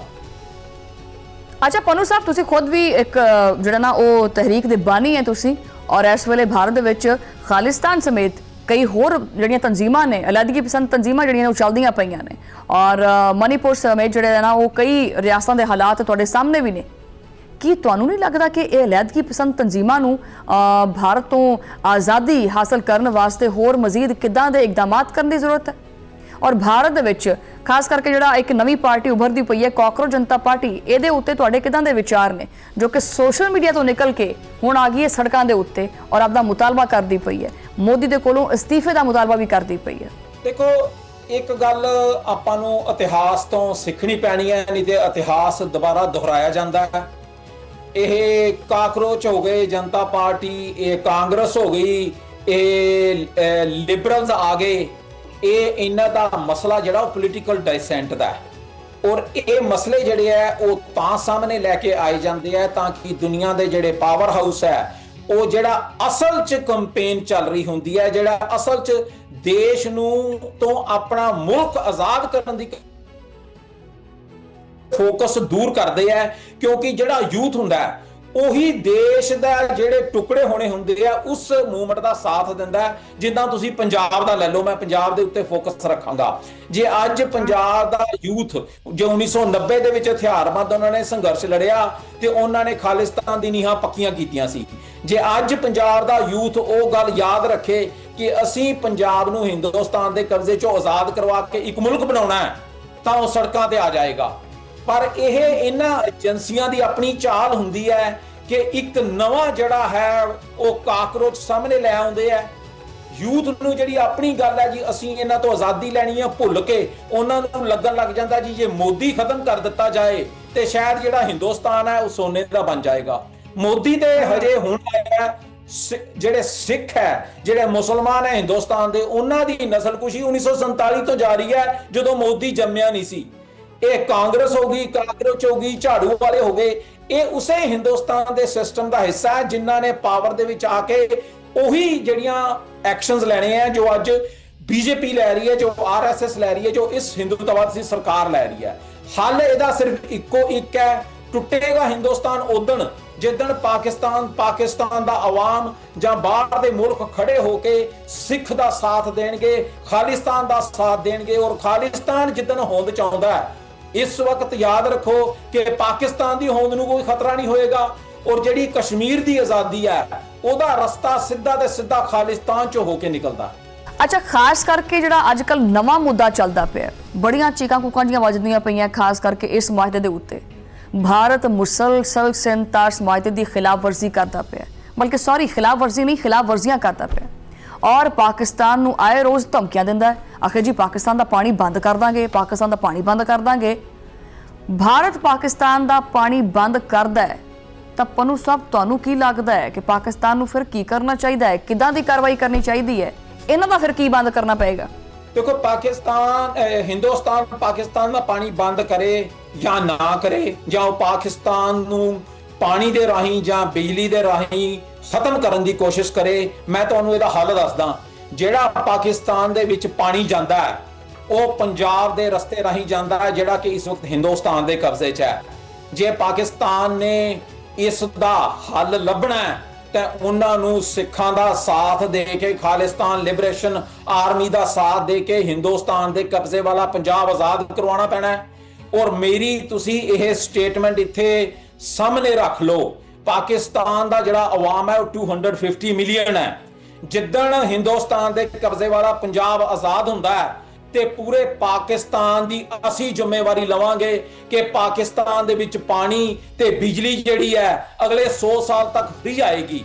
ਅੱਜ ਤੁਸੀਂ ਹਿੰਦੁਸਤਾਨ ਤੋਂ ਹੱਥ ਅੱਡ ਕੇ ਮੰਗਦੇ ਪਿਓ, ਅਸੀਂ ਤੁਹਾਨੂੰ ਜ਼ੁਬਾਨ ਦਿੰਨੇ ਆ ਗੁਰੂ ਦੇ ਸਿੱਖ ਅਰਦਾਸ ਕਰਕੇ ਕਿ ਪੂਰੇ ਪਾਕਿਸਤਾਨ ਦੀ ਬਿਜਲੀ, ਪੂਰੇ ਪਾਕਿਸਤਾਨ ਦਾ ਪਾਣੀ, ਅਸੀਂ 500 ਮਿਲੀਅਨ ਹਿੰਦੁਸਤਾਨੀਆਂ ਨੂੰ ਰੋਟੀ ਖਵਾਉਂਦੇ ਆ ਉੱਥੋਂ ਦੀ, ਤੇ ਸਾਡੇ 80,000 ਤੋਂ ਵੱਧ ਕਿਸਾਨ ਖੁਦਕੁਸ਼ੀਆਂ ਕਰਦੇ ਆ, ਜਿੱਥੇ ਅਸੀਂ 27 ਮਿਲੀਅਨ ਆ। 500 ਮਿਲੀਅਨ ਨੂੰ ਅਸੀਂ ਰੋਟੀ ਖਵਾਉਂਦੇ ਆ। ਮੈਂ ਇਹ ਵੀ ਤੁਹਾਡੇ ਨਾਲ ਅਰਦਾਸ ਕਰਦਾ ਕਿ ਪਾਣੀ, ਬਿਜਲੀ ਤੇ ਜਿਹੜੀ ਰੋਟੀ ਹੈ ਉਸ ਤੋਂ ਵਾਂਝੇ ਨਹੀਂ ਕੀਤਾ ਜਾ ਸਕੇਗਾ। 100 ਸਾਲ ਦੇ ਲਈ ਪਾਕਿਸਤਾਨ ਨੂੰ ਫ੍ਰੀ ਮਿਲੇਗਾ। ਤੁਸੀਂ ਇਸ ਵਕਤ ਅਰਦਾਸ ਕਰੋ ਗੁਰੂ ਦਾ ਨਾਮ ਲੈ ਕੇ, ਅੱਲਾ ਦਾ ਨਾਮ ਲੈ ਕੇ, ਕਿ ਤੁਸੀਂ ਸਿੱਖ ਦੇ ਨਾਲ ਖੜੇ ਹੋ, ਤੁਸੀਂ ਖਾਲਿਸਤਾਨ ਬਣਾਉਣਾ ਚਾਹੁੰਦੇ ਹੋ, ਤੁਸੀਂ ਰੱਖਦੇ ਹੋ ਇਸ ਵਕਤ ਹਿੰਮਤ ਕਿ ਪਾਕਿਸਤਾਨ ਦਾ ਆਵਾਮ ਸਿੱਖ ਦੇ ਨਾਲ ਖੜੇ ਤੇ ਹਿੰਦੁਸਤਾਨ ਦੇ ਕਬਜ਼ੇ ਚੋਂ ਪੰਜਾਬ ਆਜ਼ਾਦ ਕਰਵਾ ਕੇ ਖਾਲਿਸਤਾਨ ਬਣਾਈਏ। ਬਹੁਤ ਸ਼ੁਕਰੀਆ ਗੁਰਪੰਤਵੰਤ ਸਿੰਘ ਪੰਨੂ ਸਾਹਿਬ, ਤੁਸੀਂ ਟਾਈਮ ਦਿੱਤਾ ਔਰ ਆਪਣਾ ਤਜਜ਼ੀਆ ਪੇਸ਼ ਕੀਤਾ। ਪਾਕਿਸਤਾਨ ਜ਼ਿੰਦਾਬਾਦ, ਖਾਲਿਸਤਾਨ ਜ਼ਿੰਦਾਬਾਦ। ਨਾਜ਼ਰੀਨ, ਪ੍ਰੋਗਰਾਮ ਦੇ ਵਿੱਚ ਵਕਤ ਹੋਇਆ ਛੋਟੀ ਜਿਹੀ ਬ੍ਰੇਕ ਦਾ। ਬ੍ਰੇਕ ਤੋਂ ਬਾਅਦ ਗੱਲਬਾਤ ਜਾਰੀ।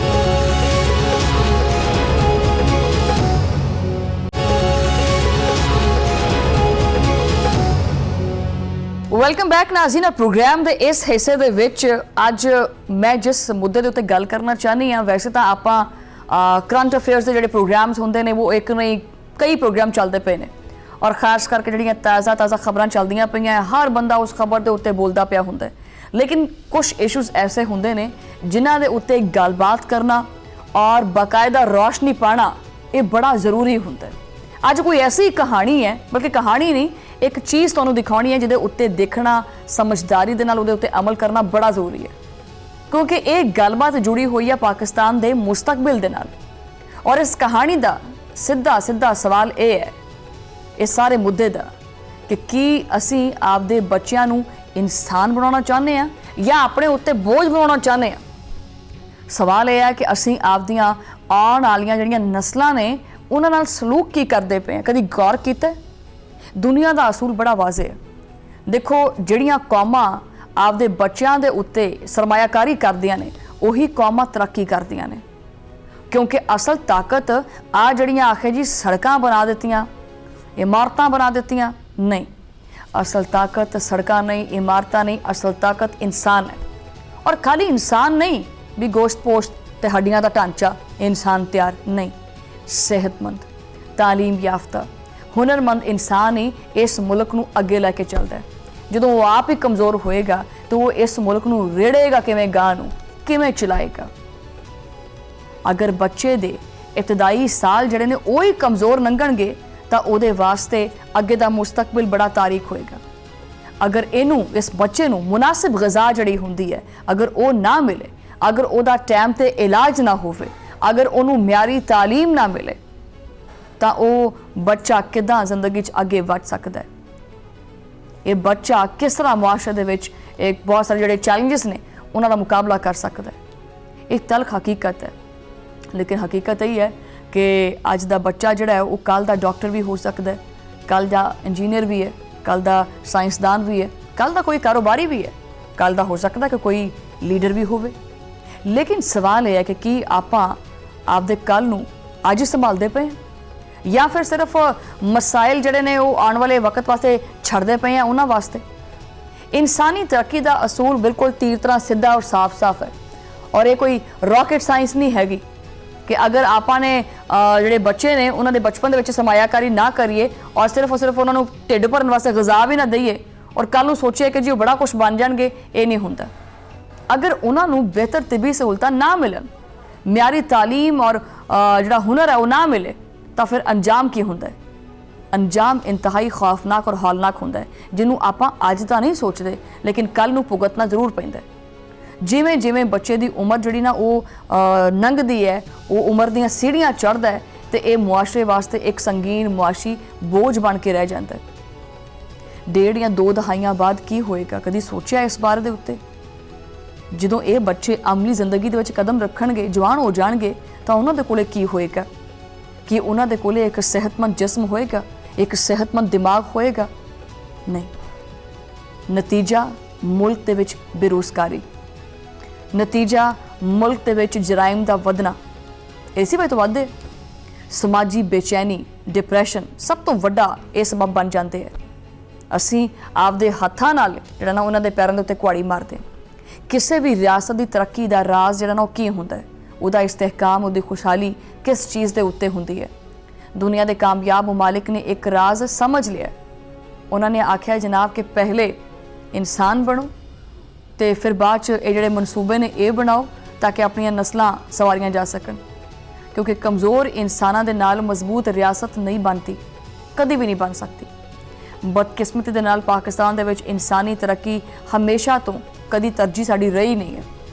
ਤਾਲੀਮ ਹੋਵੇ ਜਾਂ ਸਿਹਤ ਹੋਵੇ, ਅਸੀਂ ਦੋਨਾਂ ਦੇ ਉੱਤੇ ਕੋਈ ਵੀ ਖਾਸ ਫੋਕਸ ਕੀਤਾ ਹੀ ਨਹੀਂ, ਤਵੱਜੋ ਦਿੱਤੀ ਹੀ ਨਹੀਂ। ਹਾਲਾਂਕਿ ਇਹੀ 2 ਐਸੇ ਸ਼ੋਬੇ ਨੇ ਜਿਹੜੇ ਤਰੱਕੀ ਮੰਗਦੇ ਨੇ ਔਰ ਤਵੱਜੋ ਮੰਗਦੇ ਨੇ, ਲੇਕਿਨ ਅਕਸਰ ਇੱਦਾਂ ਹੋਇਆ ਕਿ ਜ਼ਰੂਰਤਾਂ ਬਹੁਤ ਜ਼ਿਆਦਾ ਹੁੰਦੀਆਂ ਨੇ ਔਰ ਵਸਾਇਲ ਬੜੇ ਮਹਦੂਦ ਹੁੰਦੇ ਆ। ਹਕੀਕਤ ਦਾ ਸਾਹਮਣਾ ਕਰੀਏ ਤਾਂ ਸਿਹਤ ਦੇ ਸ਼ੋਬੇ ਦੇ ਵਿੱਚ ਪਾਕਿਸਤਾਨ ਦਾ ਜਿਹੜਾ ਬਜਟ ਹੈ ਉਹਦਾ ਮੁਵਾਜ਼ਨਾ ਅਗਰ ਆਪਾਂ ਆਪਣੇ ਜਿਹੜੇ ਪੜੋਸੀ ਮਮਾਲਿਕ ਨੇ ਉਹਨਾਂ ਦੇ ਨਾਲ ਕਰੀਏ ਤਾਂ ਇੱਕ ਬੜਾ ਇਨਸਾਨ ਨੂੰ ਇਹ ਮੁਵਾਜ਼ਨਾ ਕਰਕੇ ਮਾਯੂਸੀ ਜੀ ਹੁੰਦੀ ਹੈ। ਆਲਮੀ ਬੈਂਕਸ ਦੀ ਰਿਪੋਰਟਸ ਤੁਸੀਂ ਅਗਰ ਦੇਖੋ ਤਾਂ ਆਲਮੀ ਬੈਂਕ ਦੀ ਇੱਕ ਹਾਲੀਆ ਰਿਪੋਰਟ ਨੇ ਸਾਡਾ ਜਿਹੜਾ ਸਾਰਾ ਭਾਂਡਾ ਸੀ ਫੋੜ ਦਿੱਤਾ ਹੈ। ਆਲਮੀ ਇਦਾਰਾ ਸਿਹਤ ਦੀ ਰਿਪੋਰਟ ਜਿਹੜੀ ਨਾ ਉਹ ਸਾਡੇ ਮੂੰਹ ਦੇ ਉੱਤੇ ਚਪੇੜ ਹੈ। ਪਾਕਿਸਤਾਨ ਆਪਦੇ ਸ਼ਹਿਰੀਆਂ ਦੀ ਸਿਹਤ ਦੇ ਉੱਤੇ ਫੀਕਸ ਸਾਲਾਨਾ ਸਿਰਫ $31 ਖਰਚ ਕਰਦਾ ਹੈ, ਸਿਰਫ $31। ਇਹ ਰਕਮ ਸਾਡੇ ਹਮਸਾਇਆ ਮੁਲਕ ਈਰਾਨ ਤੋਂ ਵੀ ਕਿਤੇ ਘੱਟ ਹੈ। ਈਰਾਨ ਆਪਦੇ ਸ਼ਹਿਰੀਆਂ ਦੇ ਉੱਤੇ $450 ਖਰਚ ਕਰਦਾ ਹੈ, ਭਾਰਤ $75 ਖਰਚ ਕਰਦਾ ਹੈ। ਹੱਦ ਤਾਂ ਇਹ ਹੈ ਕਿ ਅਸੀਂ ਸ਼ਦੀਦ ਮੁਆਸ਼ੀ ਬੁਹਰਾਨ ਦਾ ਵੀ ਸ਼ਿਕਾਰ ਹਾਂ, ਉਸ ਤੋਂ ਵੀ ਗਾਂ ਅਫਗਾਨਿਸਤਾਨ ਤੋਂ ਵੀ ਪਿੱਛੇ ਰਹਿ ਗਏ ਹਾਂ। ਇਹ ਹਾਲਾਤੋਂ ਵਾਕਿਆ ਚੱਲਦੇ ਪਏ ਆ। ਹਾਲਾਂਕਿ ਅਫਗਾਨਿਸਤਾਨ ਜਿਹੜਾ ਜੰਗਾਂ ਨਾਲ ਘਿਰਿਆ ਹੋਇਆ ਹੈ, ਝੁਲਸਿਆ ਪਿਆ ਹਰ ਪਾਸਿਓਂ, ਉਹ ਵੀ ਆਪਦੇ ਸ਼ਹਿਰੀਆਂ ਦੀ ਸਿਹਤ ਦੇ ਉੱਤੇ ਫੀਕਸ 59 ਤੋਂ ਲੈ ਕੇ $80 ਤੱਕ ਖਰਚ ਕਰਦਾ ਹੈ। ਮੈਂ ਇੱਥੇ ਕੀ ਕਰਾਂ? ਵੈਸੇ ਇਹ ਤਾਂ ਡੁੱਬ ਮਰਨ ਦਾ ਮੁਕਾਮ ਹੀ ਹੈ ਪਾਕਿਸਤਾਨ ਵਾਸਤੇ। ਕੀ ਅਫਗਾਨੀਆਂ ਦੀ ਜਿਹੜੀ ਜਾਨ ਹੈ ਉਹ ਸਾਡੇ ਸ਼ਹਿਰੀਆਂ ਨਾਲੋਂ ਜ਼ਿਆਦਾ ਕੀਮਤੀ ਹੈ? ਸਾਡੇ ਸ਼ਹਿਰੀ ਕੁਝ ਵੀ ਨਹੀਂ ਹੈਗੇ। ਹੁਕਮਰਾਨਾਂ ਨੂੰ ਜਿਹੜਾ ਨਾ ਉਹ ਚਾਹੀਦਾ ਕਿ ਉਹ ਜਵਾਬ ਦੇਣ ਇਸ ਚੀਜ਼ ਦੇ ਉੱਤੇ। ਸਾਡਾ ਸਿਹਤ ਦਾ ਜਿਹੜਾ ਬਜਟ ਹੈ ਉਹ ਜਿਹੜੀ GDP ਦੇ ਮਹਿਜ਼ ਸਿਰਫ 1% ਤੱਕ ਹੀ ਜਿਹੜਾ ਨਾ ਉਹਦੇ ਲਗਭਗ ਹੈਗਾ, ਓਨਲੀ 1%। ਇਹਦਾ ਨਤੀਜਾ ਕੀ ਨਿਕਲਦਾ ਪਿਆ? ਮਤਵਸਤ ਔਰ ਨਿਚਲਾ ਤਬਕਾ ਜਿਹੜਾ ਹੈਗਾ ਉਹਦਾ ਕਚੂਮਰ ਬਣਦਾ ਪਿਆ। ਗਰੀਬ ਨੂੰ ਆਪਦੇ ਇਲਾਜ ਮੁਆਵਜ਼ੇ ਦੇ ਅਖਰਾਜਾਤ ਵੀ ਜਿਹੜੇ ਨੇ ਉਹ ਆਪਦੀ ਜੇਬ ਤੋਂ ਭੁਗਤਣੇ ਪੈਂਦੇ। ਹਸਪਤਾਲਾਂ ਦੇ ਵਿੱਚ ਦਵਾਈਆਂ ਲੱਭਦੀਆਂ ਨਹੀਂ ਹੈਗੀਆਂ, ਡਾਕਟਰ ਪਰੇਸ਼ਾਨ ਨੇ, ਠੀਕ ਹੈ। ਬਲਕਿ ਕਿਸੇ ਇੱਕ ਬੰਦੇ ਨੂੰ ਅਗਰ ਬਿਮਾਰੀ ਹੋ ਜਾਵੇ ਕਿਸੇ ਖਾਨਦਾਨ ਦੇ ਵਿੱਚ ਤਾਂ ਉਹ ਸਾਰੀ ਜ਼ਿੰਦਗੀ ਜਿਹੜਾ ਉਸ ਬਿਮਾਰੀ ਦਾ ਇਲਾਜ ਹੀ ਕਰਾਉਂਦਾ ਰਹਿੰਦਾ। ਬਹਰਹਾਲ ਜਿਹੜਾ ਕਮਜ਼ੋਰ ਜਿਹਾ ਖਾਨਦਾਨ ਹੈ, ਜਿਹੜਾ ਵਿਚਾਰਾ ਆਪਣੀਆਂ ਜ਼ਰੂਰਤਾਂ ਸਿਰਫ ਪੂਰੀਆਂ ਕਰਦਾ ਹੈ, ਉਹ ਪਲਕਾਂ ਨੂੰ ਝਪਕਦਾ ਹੀ ਜਿਹੜਾ ਹੈ ਨਾ ਉਹ ਗੁਰਬਤ ਦੀ ਜਿਹੜੀ ਲਕੀਰ ਹੈ ਨਾ ਉਸ ਲਕੀਰ ਤੋਂ ਵੀ ਥੱਲੇ ਛਾਲ ਮਾਰ ਦਿੰਦਾ। ਇਸ ਮਹਿਦੂਦ ਬਜਟ ਦਾ ਸਭ ਤੋਂ ਵੱਡਾ ਔਰ ਭਿਆਨਕ ਅਸਰ ਸਾਡੇ ਮਾਸੂਮ ਬੱਚਿਆਂ ਤੇ ਪੈਂਦਾ। ਅੱਜ ਪਾਕਿਸਤਾਨ ਦੇ ਵਿੱਚ ਜਿਹੜੀ ਗ਼ਜ਼ਾਈ ਕਿੱਲਤ ਹੈ ਉਹ ਵੀ ਅਰੂਜ ਦੇ ਉੱਤੇ ਹੈ। ਨੌਜ਼ਾਇਦਾ ਜਿਹੜੇ ਬੱਚੇ ਨੇ ਉਹਨਾਂ ਦੀ ਅਮਵਾਤ ਦੀ ਸ਼ਰ੍ਹਾ ਜਿਹੜੀ ਹੈ ਉਹ ਖਿੱਤੇ ਦੀ ਬੁਲੰਦ ਤਰੀਨ ਸਤ੍ਹਾ ਦੇ ਉੱਤੇ ਹੈ ਔਰ ਇਸ ਨਿਜ਼ਾਮ ਦੇ ਹੱਥੋਂ ਕਤਲੇਆਮ ਹੁੰਦਾ ਪਿਆ। ਕਿ ਤੁਹਾਨੂੰ ਪਤਾ ਹੈ ਕਿ 40% ਤੋਂ ਜ਼ਿਆਦਾ ਬੱਚੇ ਜਿਹੜੇ ਨੇ ਉਹਨਾਂ ਨੂੰ ਖੁਰਾਕ ਹੀ ਨਹੀਂ ਮਿਲਦੀ ਹੈਗੀ, ਉਹ ਗ਼ਜ਼ਾਈ ਕਿੱਲਤ ਦਾ ਸ਼ਿਕਾਰ ਹੁੰਦੇ ਔਰ ਆਪਣੀ ਉਮਰ ਦੇ ਲਿਹਾਜ਼ ਦੇ ਨਾਲ, ਕੱਦ ਨਾਲ ਔਰ ਜ਼ਿਹਨੀ ਸਲਾਹੀਅਤਾਂ ਦਾ ਕਰਕੇ ਵੀ ਉਹ ਬਹੁਤ ਪਿੱਛੇ ਰਹਿ ਜਾਂਦੇ ਆ। ਇਹ ਸਾਡੀਆਂ ਆਉਣ ਵਾਲੀਆਂ ਨਸਲਾਂ ਦਾ ਜ਼ਿਹਨੀ ਜਿਹੜਾ ਨਾ ਉਹਨਾਂ ਨੂੰ ਮਫਲੂਜ ਕਰਦੇ ਪਏ ਆ। ਅਗਰ ਤਾਲੀਮ ਦੇ ਸ਼ੋਬੇ ਦੀ ਗੱਲ ਕਰੀਏ ਤਾਂ ਉੱਥੇ ਵੀ ਮਾਤਮ ਹੀ ਮਾਤਮ ਹੈ। ਪਾਕਿਸਤਾਨ ਤਾਲੀਮੀ ਬਜਟ ਵਾਸਤੇ ਜਿਹੜਾ ਨਾ ਉਹਦੇ ਮਾਮਲੇ ਦੇ ਉੱਤੇ ਪੂਰੇ ਜਨੂਬੀ ਏਸ਼ੀਆ ਦੇ ਵਿੱਚ ਸਭ ਤੋਂ ਪਿੱਛੇ ਖੜੋਤਾ ਹੈ। ਅਸੀਂ ਤਾਲੀਮੀ ਮੈਦਾਨ ਦੇ ਵਿੱਚ ਵੀ ਅਫਗਾਨਿਸਤਾਨ ਦੇ ਬਸ ਨੇੜੇ ਹੀ ਖੜੇ ਹਾਂ, ਨਾਲੋਂ ਨਾਲ ਹੀ ਹਾਂ। ਪਾਕਿਸਤਾਨ ਦੇ ਵਿੱਚ ਤਾਲੀਮ ਦੇ ਉੱਤੇ ਫੀਕਸ ਸਾਲਾਨਾ ਸਰਕਾਰੀ ਖਰਚ ਮਹਿਜ਼ $11 ਹੈ, ਸਿਰਫ $11। ਇਹਦੇ ਮੁਕਾਬਲੇ ਦੇ ਵਿੱਚ ਈਰਾਨ $160 ਖਰਚ ਕਰਦਾ ਹੈ, ਭੂਟਾਨ ਜਿਹੜਾ $115 ਖਰਚ ਕਰਦਾ ਹੈ, ਸ਼੍ਰੀਲੰਕਾ ਜਿਹੜਾ ਉਹ $65 ਖਰਚ ਕਰਦਾ ਹੈ ਔਰ ਭਾਰਤ $45 ਫੀਕਸ ਸਾਲਾਨਾ ਤਾਲੀਮ ਦੇ ਉੱਤੇ ਖਰਚ ਕਰਦਾ ਪਿਆ। ਇਸ ਪੂਰੀ ਫਹਿਰਿਸਤ ਦੇ ਵਿੱਚ ਸਿਰਫ ਅਫਗਾਨਿਸਤਾਨ ਹੀ ਸਾਡੇ ਤੋਂ ਪਿੱਛੇ ਹੈ, ਜਿਹਦਾ ਫੀਕਸ ਖਰਚ ਜਿਹੜਾ ਹੈ ਨਾ ਉਹ $5-7 ਹੈ। ਲੇਕਿਨ ਇਹਨਾਂ ਦੀ ਇਸਤਦਾਦ ਵੀ ਜਿਹੜਾ ਨਾ ਉਹ ਸਾਰਿਆਂ ਦੇ ਸਾਹਮਣੇ ਹੈ ਔਰ ਵੱਡਾ ਸੰਗੀਨ ਮਸਲਾ ਇਹ ਹੈ ਕਿ ਜੋ ਬਜਟ ਮਖਤੂਸ ਹੁੰਦਾ ਉਹਦਾ ਜਿਹੜਾ ਰੁਖ ਹੈ ਉਹ ਕਿੱਥੇ ਹੁੰਦਾ। ਸਕੂਲਾਂ ਦੀ ਹਾਲਤ ਸੁਧਾਰਨ ਵਾਸਤੇ ਤਾਂ ਫੰਡਸ ਹੁੰਦੇ ਹੀ ਨਹੀਂ ਤੇ ਨਵੀਆਂ ਲੈਬੋਰਟਰੀਆਂ ਜਿਹੜੀਆਂ ਉਹਨਾਂ ਦੇ ਕਿਆਮ ਵਾਸਤੇ ਪੈਸੇ ਹੀ ਨਹੀਂ ਮਿਲਦੇ। ਉਸਾਤਿਜ਼ਾ ਦੀ ਜਿਹੜੀ ਜਦੀਦ ਤਰਬੀਅਤ ਹੈ ਉਹਦੇ ਜਿਹੜੇ ਪ੍ਰੋਗਰਾਮਸ ਨੇ ਉਹਨਾਂ ਵਾਸਤੇ ਜਿਹੜੇ ਫੰਡਸ ਨੇ ਉਹ ਹੀ ਪੂਰੇ ਨਹੀਂ ਹੁੰਦੇ। ਕਈ ਬਜਟ ਜਾਰੀ ਅਖਰਾਜਾਤ ਹੁੰਦੇ ਨੇ, ਯਾਨੀ ਅਫਸਰਾਂ ਦੀਆਂ ਗੱਡੀਆਂ, ਪ੍ਰੋਟੋਕੋਲ ਉਹਨਾਂ ਦੇ ਨਜ਼ਰ ਹੀ ਜਾਂਦੇ ਆ, ਬਸ ਤਰੱਕੀਆਤੀ ਕੰਮਾਂ ਵਾਸਤੇ ਕੁਝ ਵੀ ਬਾਕੀ ਨਹੀਂ ਬਚਦਾ। ਇਸ ਨਾਕਿਸ ਔਰ ਮੁਜਰਿਮਾਨਾ ਪਾਲਿਸੀ ਦਾ ਨਤੀਜਾ ਦੁਨੀਆ ਦੇਖਦੀ ਪਈ ਹੈ। ਅੱਜ ਪਾਕਿਸਤਾਨ ਜਿਹੜੇ ਸਕੂਲ ਦੇ ਬੱਚੇ ਨੇ, ਪਾਕਿਸਤਾਨ ਦੇ ਵਿੱਚ ਬੱਚੇ ਜਿਹੜੇ ਨੇ ਉਹ ਸਕੂਲ ਘੱਟ ਹੀ ਜਾਂਦੇ। ਵੈਸੇ ਅਗਰ ਦੇਖਿਆ ਜਾਏ ਮਜਮੂਈ ਤੌਰ ਤੇ ਬੱਚਿਆਂ ਦੇ ਸਕੂਲ ਜਾਣ ਦੀ ਤਾਦਾਦ ਬੜੀ ਘੱਟ ਹੈ। ਅਗਰ ਦੇਖਿਆ ਜਾਏ ਤਾਂ ਪਾਕਿਸਤਾਨ ਦੇ ਵਿੱਚ ਕਿੰਨੇ ਬੱਚੇ ਸਕੂਲ ਜਾਂਦੇ ਹੈ ਤਾਂ ਪੂਰੀ ਦੁਨੀਆ ਦੇ ਵਿੱਚ ਅਗਰ ਨੰਬਰ ਦੇਖਿਆ ਜਾਏ ਤਾਂ ਆਪਣਾ ਤਕਰੀਬਨ ਕੋਈ ਦੂਸਰਾ ਨੰਬਰ ਹੈ ਜਿਨ੍ਹਾਂ ਵਿੱਚ ਕਮੀ ਦੇ ਵਿੱਚ ਆਉਂਦੇ। ਦੂਸਰੇ ਨੰਬਰ ਦੇ ਉੱਤੇ 2.5 ਕਰੋੜ ਤੋਂ ਜ਼ਿਆਦਾ ਬੱਚੇ ਸਕੂਲਾਂ ਤੋਂ ਬਾਹਰ ਹੀ ਨੇ। 2.5 ਕਰੋੜ ਮਾਸੂਮ ਜ਼ਿਹਨ ਜਿਹੜੇ ਨੇ ਉਹ ਸੜਕਾਂ ਦੇ ਉੱਤੇ ਰੁਲਦੇ ਪਏ ਆ ਔਰ ਜਿਹੜੇ ਸਾਡੇ ਅਰਬਾਬੇ ਇਖਤਿਆਰ ਨੇ ਉਹਨਾਂ ਨੂੰ ਕਿਸੇ ਗੱਲ ਦੀ ਫਿਕਰ ਹੀ ਕੋਈ ਨਹੀਂ ਹੈਗੀ। ਉਹਨਾਂ ਨੂੰ ਇਹ ਚੀਜ਼ ਸਮਝ ਨਹੀਂ ਆਉਂਦੀ। ਇਹ ਸਕੂਲ ਤੋਂ ਬਾਹਰ ਬੱਚੇ ਔਰ ਗ਼ਜ਼ਾਈ ਕਿੱਲਤ ਦਾ ਸ਼ਿਕਾਰ ਜਿਹੜੀ ਨਸਲ ਹੈ ਇਹ ਕੱਲ੍ਹ ਦਾ ਮੁਸਤਕਬਲ ਵੀ ਬਣਨੀ ਹੈ ਔਰ ਅਗਰ ਇਹ ਬੁਨਿਆਦਾਂ ਹੀ ਖੋਖਲੀਆਂ ਹੋਈਆਂ, ਇਹੀ ਕਮਜ਼ੋਰ ਹੋਈਆਂ ਤਾਂ ਇਹਦੇ ਉੱਤੇ ਤੁਸੀਂ ਇਮਾਰਤ ਕਿੱਦਾਂ ਖੜੀ ਕਰੋਗੇ। ਜਦੋਂ ਤੱਕ ਤਾਲੀਮ ਔਰ ਸਿਹਤ ਦੇ ਬਜਟ ਨੂੰ GDP ਦੇ ਜਿਹੜਾ ਨਾ ਕਮ ਸੇ ਕਮ 4 ਤੋਂ ਲੈ ਕੇ 5% ਤੱਕ ਨਹੀਂ ਲੈ ਕੇ ਆਇਆ ਜਾਂਦਾ, ਉਦੋਂ ਤੱਕ ਤਰੱਕੀ ਦਾ ਜਿਹੜਾ ਇਹ ख्वाब ਹੈ ਇਹ ਦੇਖਣਾ ਛੱਡ ਹੀ ਦਿਓ। ਇਹ ख्वाब ਪੂਰਾ ਨਹੀਂ ਹੋ ਸਕਦਾ। ਸਾਨੂੰ ਅੱਜ ਇਹ ਫੈਸਲਾ ਕਰਨਾ ਹੈ ਕਿ ਅੱਜ ਆਪਾਂ ਆਪਦੇ ਬੱਚਿਆਂ ਨੂੰ ਇੱਕ ਸਿਹਤਮੰਦ ਤਾਲੀਮ ਯਾਫਤਾ ਔਰ ਖੁਦਕਫੀਲ ਬਣਾਉਣਾ ਹੈ ਜਾਂ ਫਿਰ ਇੱਕ ਐਸਾ ਮੁਆਸ਼ੀ ਬੋਝ ਬਣਾਉਣਾ ਹੈ ਜੋ ਕਿ ਆਉਣ ਵਾਲੇ ਵਕਤ ਦੇ ਵਿੱਚ ਮੁਲਕ ਨੂੰ ਜਿਹੜਾ ਨਾ ਉਹ ਜਿਹੜੀ ਮੁਲਕ ਦੀ ਜਿਹੜੀ ਸਾਖ ਹੈ ਉਹਨੂੰ ਹੀ ਹਿਲਾ ਕੇ ਰੱਖ ਦੇਵੇ। ਇਹ ਫੈਸਲਾ ਹਜੇ ਵੀ ਸਾਡੇ ਹੱਥ ਵਿੱਚ ਹੈ। ਅਗਰ ਸਿਹਤਮੰਦ ਮੁਆਸ਼ਰਾ ਹੋਏਗਾ, ਅਗਰ ਸਿਹਤਮੰਦ ਨਸਲ ਹੋਏਗੀ ਤਾਂ ਹੀ ਉਹ ਇਮਾਰਤਾਂ ਬਣਾ ਸਕਦੀ ਹੈ, ਨਹੀਂ ਤਾਂ ਫਿਰ ਇਹ ਇਮਾਰਤਾਂ ਵੀ ਨਹੀਂ ਰਹਿਣੀਆਂ ਹੈਗੀਆਂ। ਇਹ ਜਿਹੜੀਆਂ ਸੜਕਾਂ ਦੇ ਜਾਲ ਨੇ ਨਾ ਇਹ ਵੀ ਨਹੀਂ ਵਿਛਦੇ ਹੈਗੇ। ਇਹ ਰਾਹ ਬਣਾਉਣ ਵਾਸਤੇ ਵੀ ਨਸਲ ਦਾ ਸਹੀ ਹੋਣਾ ਬਹੁਤ ਜ਼ਰੂਰੀ ਹੈ। ਔਰ ਇਹ ਅਦਾਦੋ-ਸ਼ੁਮਾਰ ਨਹੀਂ ਸਿਰਫ ਹੈਗੇ, ਇਹ ਸਾਡੇ ਬੱਚਿਆਂ ਦਾ ਮੁਸਤਕਬਲ ਹੈ। ਇਹ ਦੇਖਣਾ ਬੜਾ ਜ਼ਰੂਰੀ ਹੈ ਕਿਉਂਕਿ ਇੱਕ ਕੌਮ ਦਾ ਅਸਲ ਅਸਾਸਾ ਇਹਦੇ ਖਜ਼ਾਨੇ ਨਹੀਂ ਹੁੰਦੇ, ਇਹਦੇ ਇਹ ਬੱਚੇ ਹੁੰਦੇ ਨੇ। ਔਰ ਜੋ ਕੌਮ ਆਪਦੇ ਬੱਚਿਆਂ ਨੂੰ ਸੰਭਾਲ ਲੈਂਦੀ ਹੈ ਤਾਂ ਦੁਨੀਆ ਦੀ ਕੋਈ ਤਾਕਤ ਜਿਹੜੀ ਹੈ ਉਹਨੂੰ ਤਰੱਕੀ ਤੋਂ ਰੋਕ ਨਹੀਂ ਸਕਦੀ। ਇਸ ਚੀਜ਼ ਨੂੰ ਇਗਨੋਰ ਨਹੀਂ ਕਰਨਾ ਚਾਹੀਦਾ।